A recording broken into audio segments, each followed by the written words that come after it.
ગીર ગઢડાના જાંખિયા ગામ વચ્ચે દૂધ ભરેલો ટેમ્પો પલટી ખાતા ટેમ્પોમાં સવાર અનેક વિદ્યાર્થીઓને ગંભીર ઈજા પહોંચી છે। દૂધ ભરેલ ટેમ્પોમાંથી વિદ્યાર્થીઓ રસુલપુરાથી ગીર ગઢડા અભ્યાસ માટે આવી રહ્યા હતા।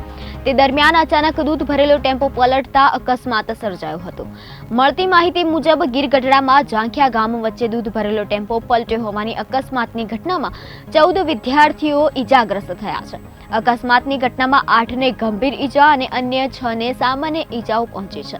સ્થાનિકોએ જણાવ્યું હતું કે દૂધ ભરેલા ટેમ્પોના ડ્રાઈવરે સ્ટીયરિંગ પરનો કાબુ ગુમાવી દેતા ટેમ્પો પલટી ખાઈ ગયો હતો અને ટેમ્પોમાં સવાર વિદ્યાર્થીઓમાંથી 8 વિદ્યાર્થીને ગંભીર ઈજા પહોંચતા ઉના ખાનગી હોસ્પિટલમાં ખસેડવામાં આવ્યા છે, જ્યારે અન્ય 6 વિદ્યાર્થીઓને સામાન્ય ઈજાઓ પહોંચી છે।